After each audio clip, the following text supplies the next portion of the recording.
तू पुलिस का कमिश्नर है, तेरे बाप की हुकूमत है, कानून तेरे बाप का है या संविधान के चलेगा कर्नाटका?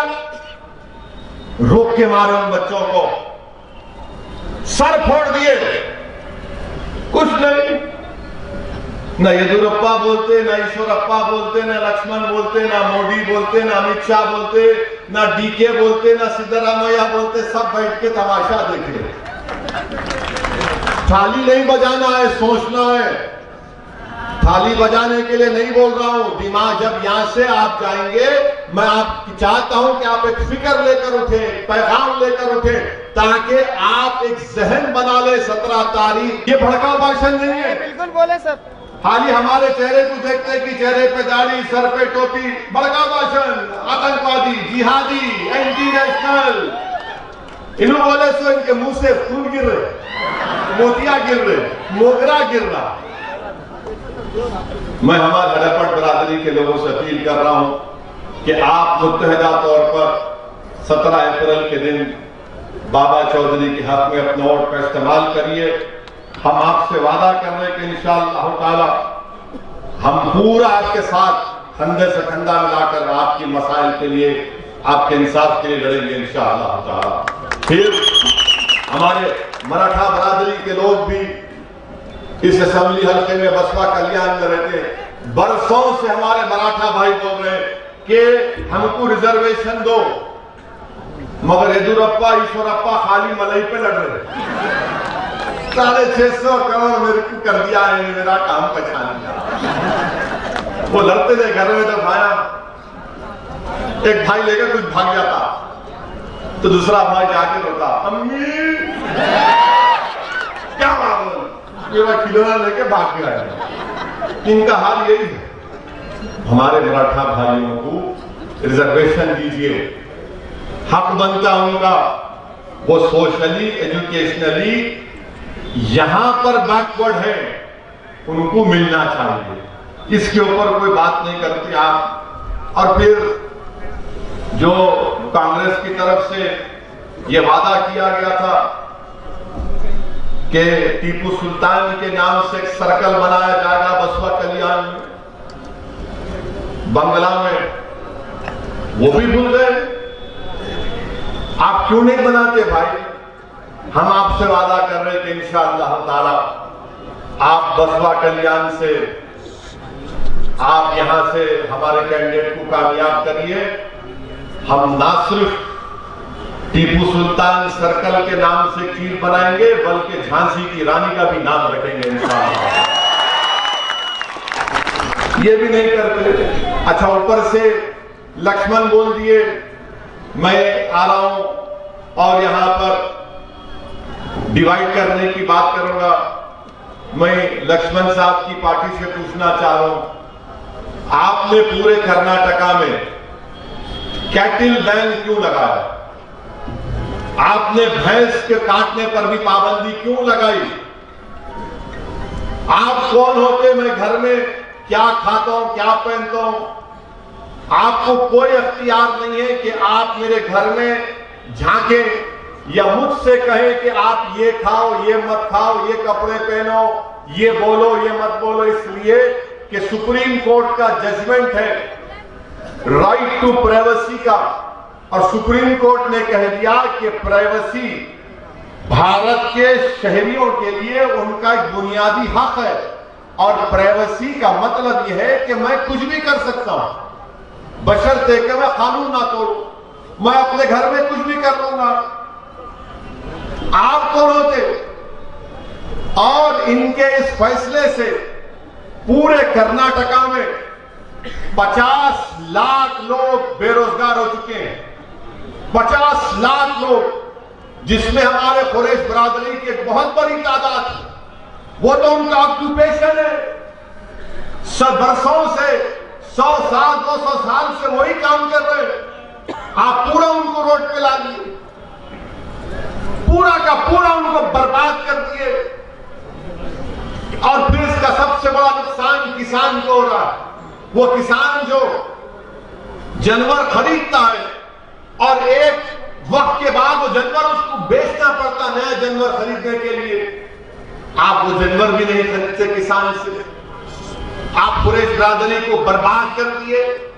अब बताइए फिर गरीब कहां जाएगा, क्या खाएगा? और बीफ का जो गोश्त होता है, मैं किसी को बिरादरी के लिए नहीं कह रहा हूं, मेरा हरगिज मतलब ये नहीं। बीफ का जो गोश्त होता है वही तो गरीब खा सकता है ना।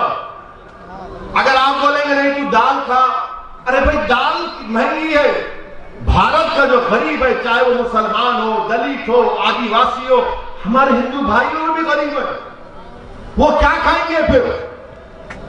और मैं नहीं कह रहा हूं, बीजेपी के लोग मेरे सवाल का जवाब दो कि कर्नाटका में national family health survey 4th round हुआ, जिसमें खुद कर्नाटका की सरकार ये कह रही है कि 39% दलित और आदिवासियों के बच्चे स्टंटेड होते हैं, यानी जो उम्र में उनका वजन होना उतना वजन नहीं होता।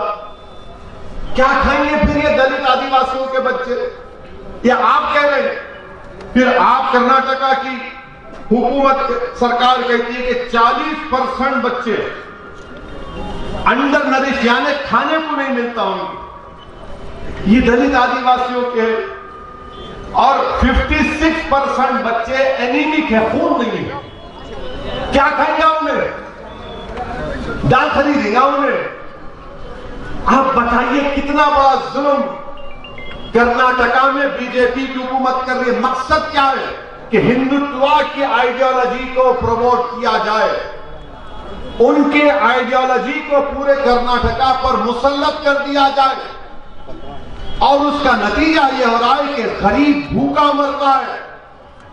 50 लाख लोग बेरोजगार हो चुके हैं इनके गलत फैसले की वजह से। इसलिए आपको मैं अपील कर रहा हूं कि हिंदुत्व की इस आइडियोलॉजी को जो बीजेपी दिल्ली से बैठकर या बेंगलुरु से बैठकर पूरे कर्नाटका में उसको मुसल्लत कर रही है, उस हिंदुत्व की आइडियोलॉजी को शिकस्त देने के लिए मैं उन तमाम बसवा कल्याण के लोगों से अपील कर रहा हूं जो भारत के प्लुरलिज्म को, भाईचारा को, भारत की मोहब्बत को जानते हैं, वो मुत्तहिदा तौर पर 17 तारीख के दिन मजलिस के हक में अपने वोट का इस्तेमाल करें, ताकि बीजेपी को एक पैगाम पहुंच सके कि तुम्हारे गलत फैसले से लोग बेरोजगार भी हो रहे हैं और गरीब के घर में लोग भूखे सो रहे हैं।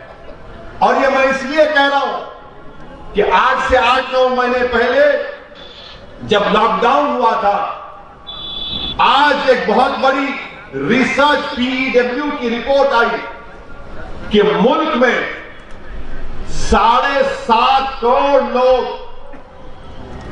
एब्जेक्ट माने गुर्बत, गरीबी के सतह से नीचे जा चुके हैं। 7.5 करोड़ लोग, जब लॉकडाउन लगा ये पूरे ट्रांसपोर्ट का कारोबार करने वाले भूखे मर गए।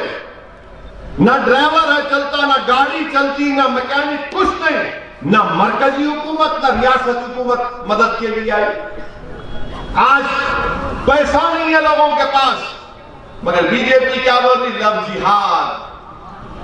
अरे कैसे दीवाने हैं ये लोग कि बेंगलुरु में एक हमारी हिंदू बेटी और एक मुसलमान हमारा बेटा बेंगलुरु से बस में बैठ के जा रहे, तो गाड़ी से उतार कर उन दोनों बच्चों को बजरंग दल के लोग 4 लोग खूब मारे पीटे और चाकू लेके उस मुस्लिम बच्चे के पेट में 6 मरतबा मारे। क्यों तुम इसके साथ मारे? अरे मेरे भाई वो बालिग है, वो बालिग है, छोटे पापा नहीं है वो लोग। आप कौन होते हैं उनको रोक के पूछने वाले? आपको इख्तियार किसने दिया?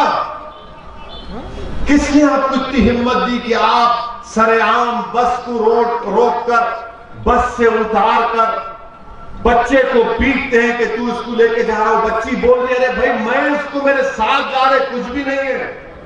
नहीं तू ये कर रहा, और चाकू मार दिया। ये मैं नहीं कह रहा हूं, बेंगलुरु के पुलिस कमिश्नर ने कहा कि बजरंग दल के लोग थे। अब इस पे बोलो लक्ष्मण, नहीं बोलेंगे लक्ष्मण तुम, सन्नाटा तारी हो जाता।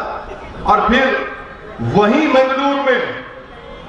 मंगलुरु में एक और वाकया हुआ। रहमान और मुस्तफा एमटी गाड़ी में जा रहे, रहमान और मुस्तफा खाली गाड़ी। ये संघ परिवार के गुंडे रोक के रहमान मुस्तफा को इतना मारे कि सर पे दोनों के 15-16 टाके जिस्म छन्नी कर दिए मार के। क्यों मारे? नहीं तुम काऊ के स्मगलर है। अरे गाड़ी खाली है रे, कुछ भी नहीं है उसमें। तो आंख का अंधा है मालूम, दिमाग का पागल भी है, मगर देख तो सही गाड़ी में कुछ है। और अगर है भी गाड़ी में तो तू कौन होता रोकने वाला?